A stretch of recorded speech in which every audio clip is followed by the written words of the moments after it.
Hey everyone, Mtashed here, and now that Malfeasance, or whatever the hell you want to call it, is finally out in Destiny 2, everyone is starting to get their hands on it, and you can actually get this gun on PC.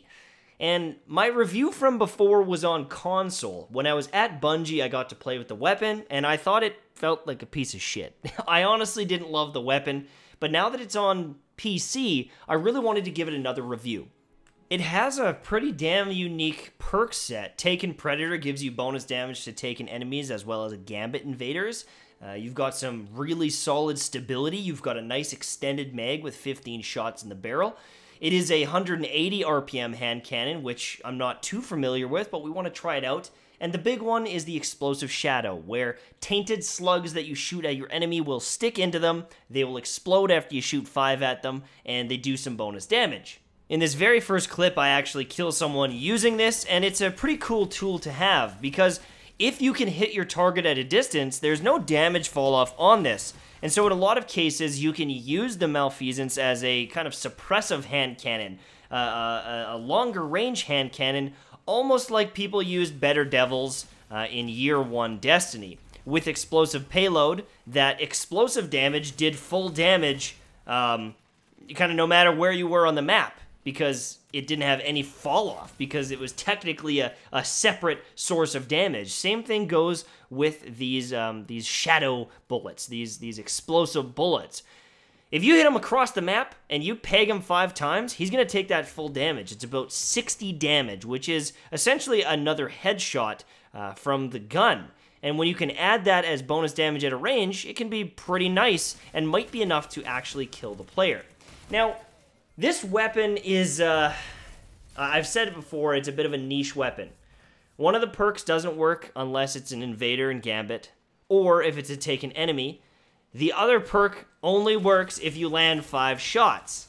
And so, you know, the optimal time to kill on this thing, you can do 3 headshots and a body shot, or 4 headshots, or whatever you want to do, but essentially, at any optimal time to kill, you'll never ever get this to proc. Now, that's not a big deal because, you know, if you land those 4 shots and kill them, that's a pretty good time to kill regardless. So this weapon has some high, you know, possibilities for outplaying an opponent, right? This thing's pretty good in air, but the thing is with the body shot damage, you actually don't ever have to worry about armor. Essentially, Malfeasance nullifies any armor you might have.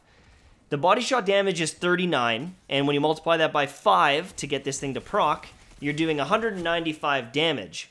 If someone had high armor on a traditional 180 RPM hand cannon, they would actually tank that, but not with Malfeasance. That bonus damage will always be enough to kill them, and that's pretty badass. That bonus damage is also great for trying to lay into someone who's in their super, although we all know that in Destiny 2, supers are pretty hard to take down to the primary weapon, so honestly, you can lay into him if you want. If he's not paying attention to you, great, but if someone with a Dawn Blade is flying towards you, it's probably better to just run than try to take him out with your Malfeasance. Yeah, you might get that bonus damage, but there's a very good chance you're going to die. Now, overall feel for this weapon was actually surprisingly good. I thought this was going to be very hard to control. I thought I was going to absolutely miss all of my shots because there's times where I spam my shots with my 150 RPM hand cannon or even my Ace of Spades, and I wildly miss. However, with that nearly maxed out stability, this thing was crispy as hell to use. It didn't feel weird. It felt like my shots were registering really nicely with it. I didn't get any ghost bullets where it's like, did I hit that guy? I thought I hit that guy. It seemed like the hitbox on these were actually pretty generous, and the stability mixed with the hitboxes, I don't know what it was, but I felt like I was on target most of the time. I felt like in my duels, I was really confident with this weapon where, you know, some days I have an off day. I was using a pulse rifle the other day and I felt like I was missing everything. This was the opposite. This one felt good to use for the most part. Now, that being said, just because it feels good to use and it has some cool potentials, I don't think this is a good weapon, in PvP especially. As I said before, there's going to be a lot of opportunities when you cannot get this to proc. You will get no benefit out of this weapon over any other 180 RPM hand cannon in the game. And when you have something like Luna's Howl or the Not Forgotten or But Not Forgotten, whatever it's called, that has a seriously good perk. If you're using one of those guns on PC and your aim is on point, it's one of the best or fastest time to kill weapons out there. It is probably going to be one of the best dueling weapons in the game. If you're a top tier Korean Overwatch player that's playing Destiny, those weapons are going to dominate most weapons out there. And Malfeasance, or Malfeasance, or whatever the hell you want to call this weapon, it just doesn't stack up. It's almost no competition. I would never recommend this over any of those top tier 180 RPM hand cannons. And if I'm being completely blunt with you, I wouldn't recommend this over any of the good hand cannons. I would recommend Ace of Spades over this. I would recommend Midnight Coup over this. There are just too many things that can go wrong with this thing where it's average at best, and it doesn't excel in enough situations for me to say, yeah, man, you gotta equip this thing. Yeah, man, you gotta use the Malfeasance. It's fine. It's good. You can get some kills with it, but I'm not going to cry tears of joy if this thing drops for me eventually, because it just doesn't bring enough to the table for me in PvP, which is the main thing that I'm going to play. Now, let's switch over to Gambit and PvE, and we can discuss it there as well, because it has a little bit more potential in there, but I don't think I'm going to be as positive as you hope I'm about to be. So if you have this thing equipped in Gambit, you're going to be using it against regular enemies most of the time, so one of the perks isn't going to help you. Against many of the trash mobs, if you're actually critting against them, you also won't be able to use the exotic perk. So that leaves you up to taking out things like Hydras and Centurions and some of the stronger enemies. And if that's the case, you might be able to dish out some pretty solid damage. However, this is a 180 RPM hand cannon, which means that you're going to be doing less damage per shot than something like a Midnight Coup or an Ace of Spades. Now, because this thing shoots faster, even though it does less damage, against a tanky enemy, your overall DPS is probably higher, especially because you've got 15 shots in the magazine, and the reload speed is pretty damn quick.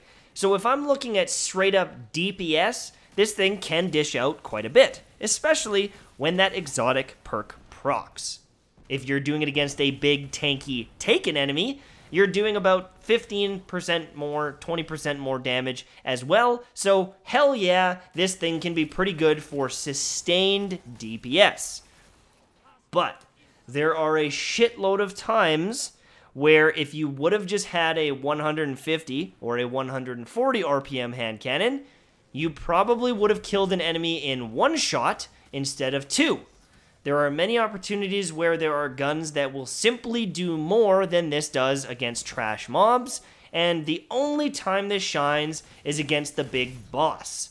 And if you're against the big boss, you could be using something like 1000 Voices, or Sleeper Simulant, or a multitude of other great weapons. Hell, even if you don't have those exotics, you could simply be using something like the Escalation Protocol shotgun, or a sniper, or Whisper of the Word, or tons of different things other than Malfeasance. If you're DPSing a boss with your primary weapon, it means you're out of ammo for everything else, because this thing is going to be pretty average at doing damage compared to something like a Sleeper Simulant or a Cluster Bomb rocket.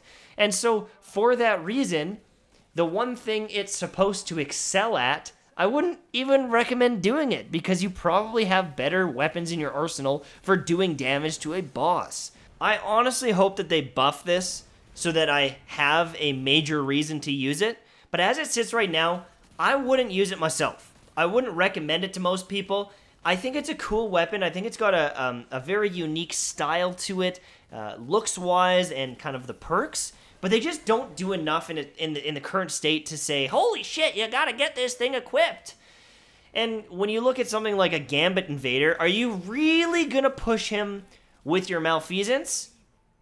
Or are you gonna use Sleeper? Or snipe him? Or do something? Like, really, are you gonna use this thing against a Gambit Invader over a multitude of different weapons? Probably not. I know there's gonna be someone in the comments saying, well, actually, it's pretty good. Yeah, I know. There's niche times. There's times where it's probably amazing. But there are just not enough opportunities where you should be using this thing because there's just a better option. If I would have pulled out my shotgun there, that guy would be dead. But I tried to get some footage. You know, it's not good enough for me. And I think one of the only times I'd recommend using this is right when a primeval spawns, cleaning up some of the different enemies. Once you're completely out of ammo for some of your other guns, you can use this. But again, this is a primary weapon. You can't even really take out the shields of the wizard, so you gotta take the shield out and then switch the weapon. But if that's the case, you know, you probably could have just kept shotgunning or kept sniping at that wizard and did more damage. I don't know. I feel like I'm being so negative, but it's just not enough. It's not enough. Cool. Nice. I'm damaging this ogre. It feels awesome. But, I mean, I could have just ran up and shotgunned him as well and probably did more damage. Guys, I want to like this weapon, but even on PC, where it feels infinitely better, it feels crisp as hell, I still can't recommend this as a go-to exotic for people. There's just better options. Thank you guys for watching. Hopefully you enjoyed the review, and I'll see you soon, my friends. Bye-bye.